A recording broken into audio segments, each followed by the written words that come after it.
Okay, we are here for worksheet 3E for the Math 4 class. And yeah, I've seen that look, sadly, way too many times in my classroom.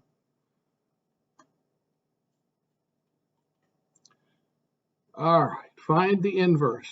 Remember that the first step of finding the inverse is to switch the letters. X equals 4 log y plus 3. And we are supposed to get y by itself. So probably the first thing we need to do is to subtract the 3. So we get x minus 3 equals 4 log y. Now, I don't want to move the 4 over, make it y to the 4th, because I'm trying to get y by itself, which means that I am more likely to divide both sides by 4.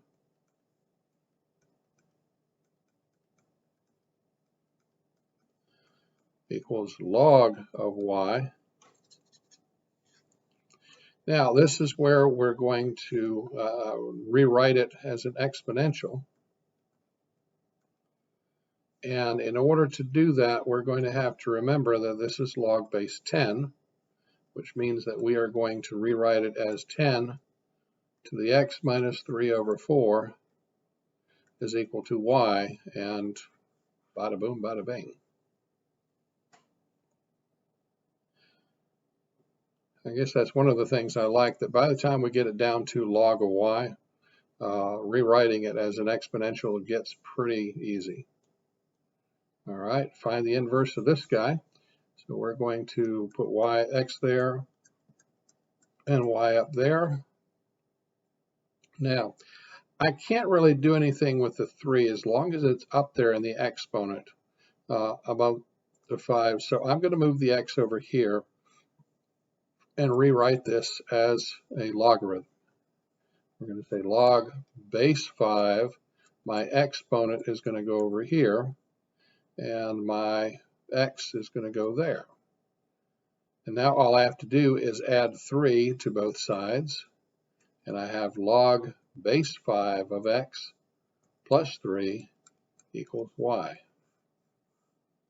And I do not need parentheses for that x plus 3, because it's basically log base 5 of x, and then you add the 3.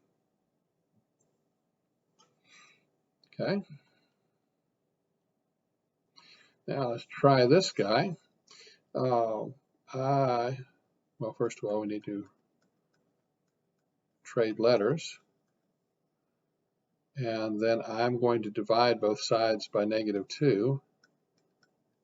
So that is x over -2 equals natural log of 4y, which I'm going to reimagine that as log base e of 4y equals that. And then I'm ready to rewrite it as an exponential.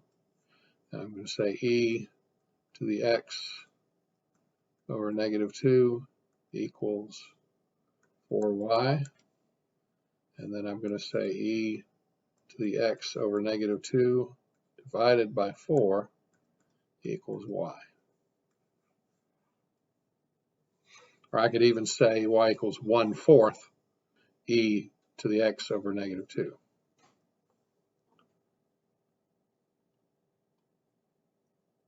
Okay.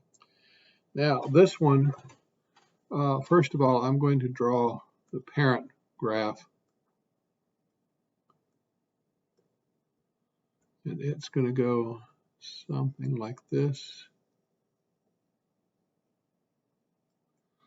And so my other graph is going to be, first of all, flipped over the y-axis. So it's going to be running along the y-axis, it's going to be flipped over the x-axis, which means that it's running along the y-axis. It'll still pass through that point, and it'll sweep down here.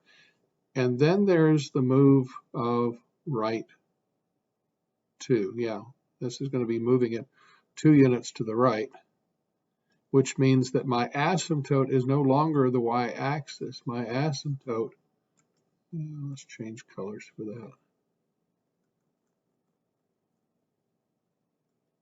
My asymptote is doing that. So I am now doing this.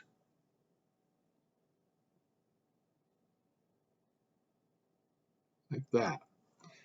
So now I am looking at the guy in red. So I can answer all of the questions about the domain. Domain seems to start at +2, but never quite touch +2 and go to infinity. My range seems to go up forever and go down forever. So my range will be negative to positive infinity. My x-intercept seems to be at 1, 2, 3. And my y-intercept, there is none. This, when I'm moving from left to right, is moving down. So that means that my decreasing interval, I got to I'm watching what y is doing, but I got to respond in terms of x. My x never quite reached 2. That's what my decreasing interval is.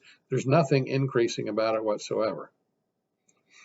And then for my endpoint behavior, as x approaches, well, at this point, as it approaches 2,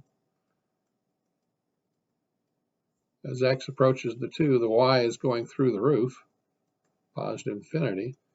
As x approaches infinity on the right side, y is going down. So it's going to approach negative infinity.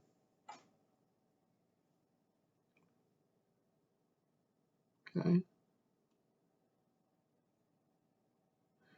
All right, given the parent equation y equals log of x, write the equation which models each graph. Now this guy has a crossing point right there. Now notice that is the origin over here. And so this thing actually flipped left to right.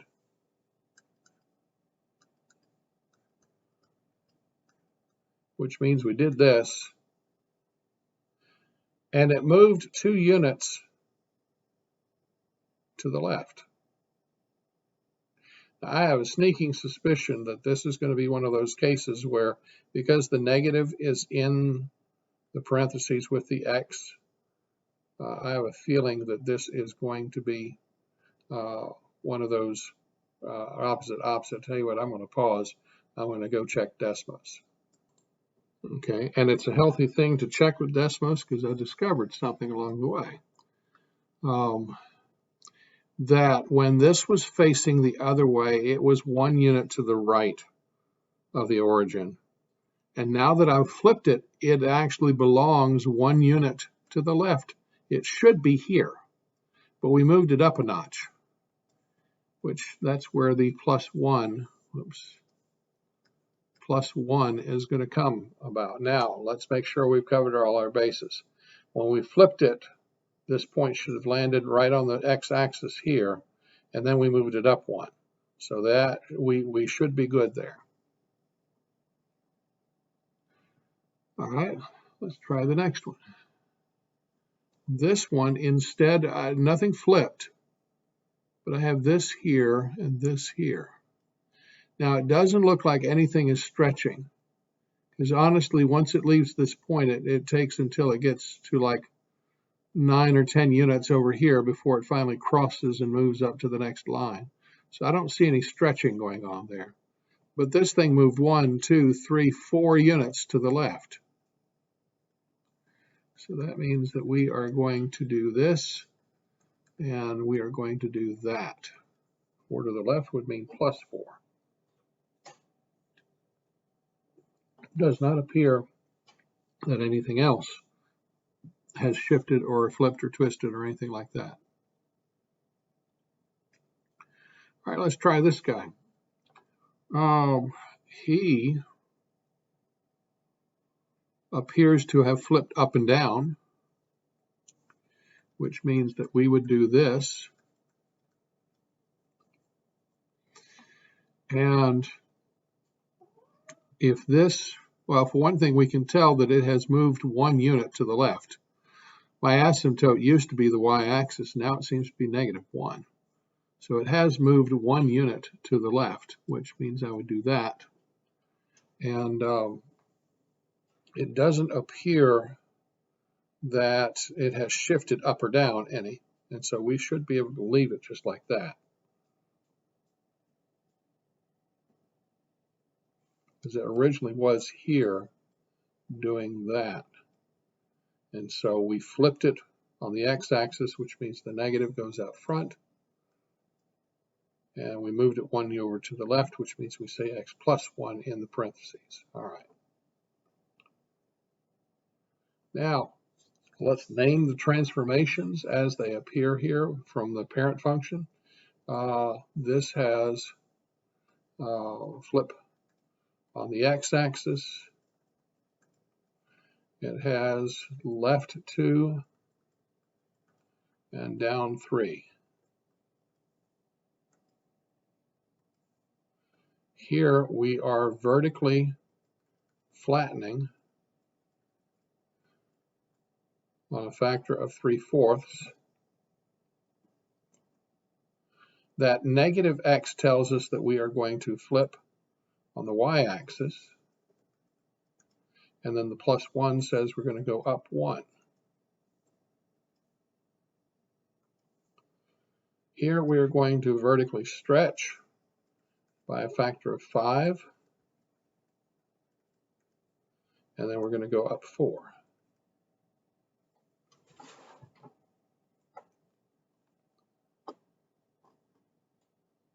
Okay, now instead of going math to English, we're going to go English back to math again. Vertically stretch by a factor of 7. And up 3 units, we would do that. Reflect across the y-axis tells we're going to do that. And then down 2 units. Vertically flatten by a factor of 1/8. And then we're going 4 units to the right, which means we're going to say x minus 4. And that should do that. And last but not least, the problem that I gave you a warning about in the notes, that this is already moved 3 units to the right. And by the time you get over here, you notice that that x minus 3 is no longer a minus 3. It is gone, which means that I undid that right 3. So here I'm going to say vertically flatten by a factor of 2. I'm going to say I'm going up 1, but I'm also going to say that I'm going, well, x minus 3 would be 3 to the right, so I'm undoing it, so I'm going left 3 units to get rid of it. That's why the x no longer has parentheses, is that the 3 has been undone. We were 3 to the right, now we're 3 back to the left to get rid of it. And I believe that that is the end of the worksheet.